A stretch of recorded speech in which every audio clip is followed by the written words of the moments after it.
¿Qué tal, jóvenes? Bienvenidos a una clase de matemáticas con el maestro Jorge Valencia López. El día de hoy vamos a explicar qué es una línea recta y cuáles son los elementos que la componen. Empecemos.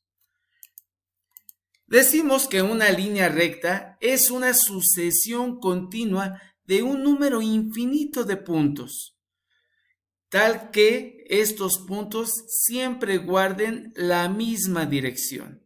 Si uno de estos puntos se desvía, ya sea hacia la derecha o hacia la izquierda, entonces esto dejaría de ser una línea recta. La condición es de que ese conjunto de número infinito de puntos mantengan siempre la misma dirección.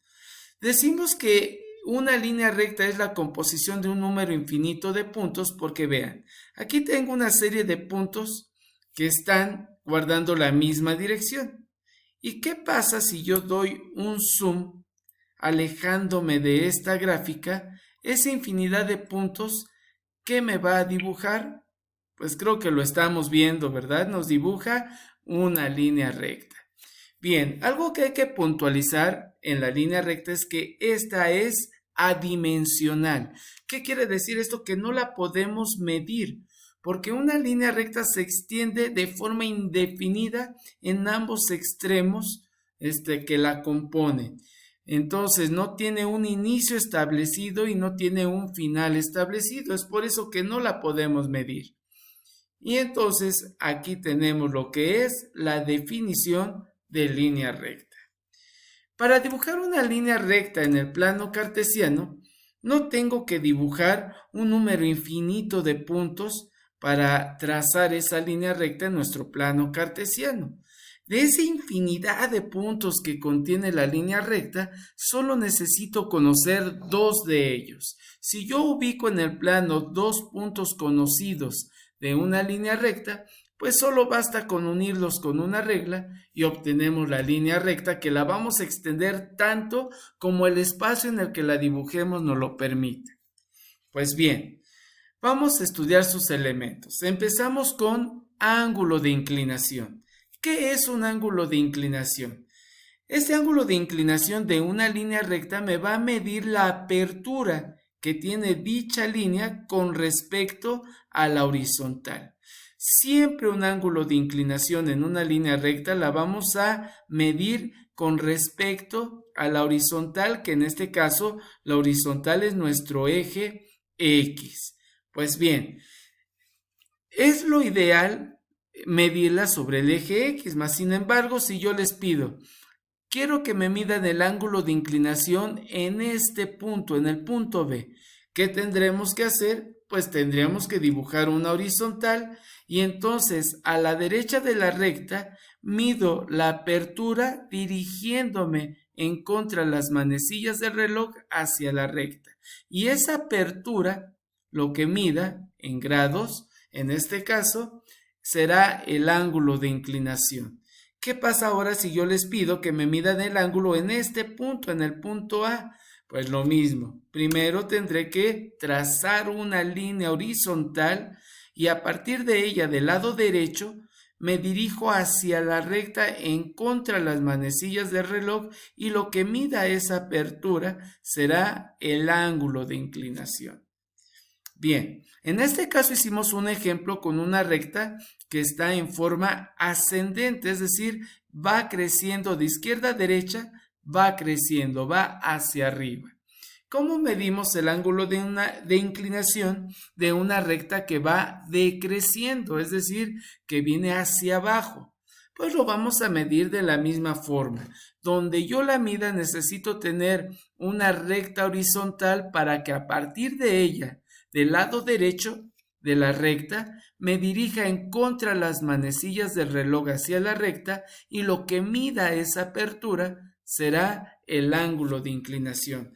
Algo que hay que hacer notar es que en cualquier punto que yo mida el ángulo de inclinación, ese ángulo siempre va a ser el mismo. El ángulo de inclinación va a ser constante en cualquier punto que yo mida dicho ángulo. Bien, entonces se entiende que el ángulo de inclinación es la apertura existente entre la horizontal y la recta dada. El siguiente elemento que vamos a estudiar son las intersecciones con los ejes coordenados. Los ejes coordenados, pues ya los conocemos, son el eje X y el eje Y. Y siempre que dibujemos una línea recta, en algún momento, obligatoriamente, esta tendrá que cortar tanto al eje X como al eje Y. En algún momento siempre la tendrá que intersectar. Y bien, esas intersecciones que les estoy señalando aquí, la de Y y la de X, reciben un nombre específico cada una de ellas. Bien, expliquemos. La intersección con el eje X, el punto donde la recta toca al eje X, a ese punto le vamos a llamar abscisa al origen y la vamos a representar siempre con la letra A. El punto donde intersectamos al eje Y, donde chocamos aquí con el eje Y, a ese punto le vamos a llamar ordenada al origen y lo vamos a representar con la letra B minúscula. Y bien, ¿por qué al origen? Aquí es ordenada al origen porque en el eje Y se encuentran las ordenadas y esas ordenadas están a la altura del origen. ¿Por qué abscisa en el origen? Porque en el eje X están las abscisas y esta abscisa en específico está también a la altura del origen. Bien, entonces para este ejercicio, ¿cuánto vale A? A vale menos 5 porque en el menos 5 estamos cortando al eje X. ¿Y cuánto vale B? B vale 4. ¿Por qué? Porque en el 4 estamos cortando al eje Y. Vamos a ver otro ejemplo de intersecciones. Tenemos esta recta. Y esta recta está tocando al eje X y al eje Y. Por lo tanto, ¿cuánto vale A? Pues si analizamos la gráfica, A vale menos 4 porque es el punto en el que estamos tocando al eje X. ¿Y cuánto vale B? Pues B vale menos 6 porque es el punto en donde estamos cortando al eje Y. Bueno, estas son las intersecciones con los ejes coordenados. Otro elemento de la recta y que es muy importante es la pendiente de recta. Para comprender qué es la pendiente de recta, vamos a analizarla de forma gráfica y vamos a tratar de ver cuál es su significado. Bien, la pendiente de recta la vamos a calcular mediante esta fórmula. Esta letra que está aquí es una letra griega, es la letra delta mayúscula del alfabeto griego y en matemáticas nos sirve para representar un incremento. Así, esto quiere decir que la pendiente es igual a un incremento en Y entre un incremento en X. ¿Qué quiere decir esto? Que si yo tomo un punto cualquiera de la recta, ¿cómo voy a medir la pendiente? Pues voy a medir cuánto tengo que incrementar a Y y cuánto tengo que incrementar a X para alcanzar a un segundo punto de esa misma línea recta.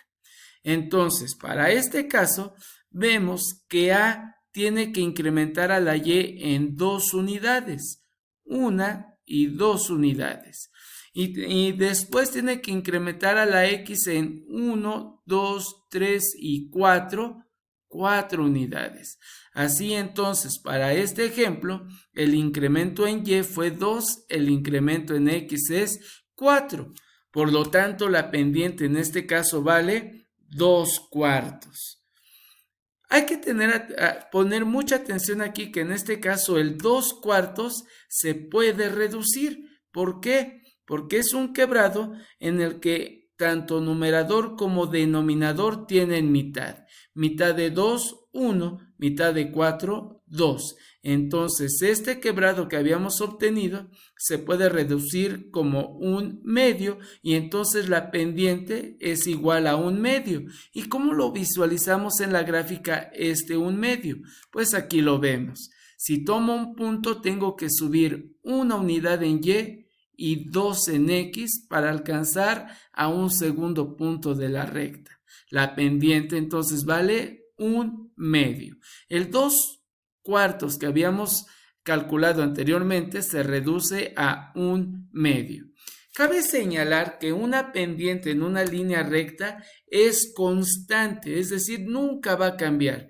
Si yo empiezo como 1/2 la pendiente, ese 1/2 va a permanecer durante toda la recta. Vean ustedes, tengo que subir 1 y avanzar 2, subir 1, avanzar 2, subir 1, avanzar 2 y así durante todo el trayecto de la recta, esa pendiente va a permanecer constante. Y entonces, ¿qué interpretación le damos a la pendiente?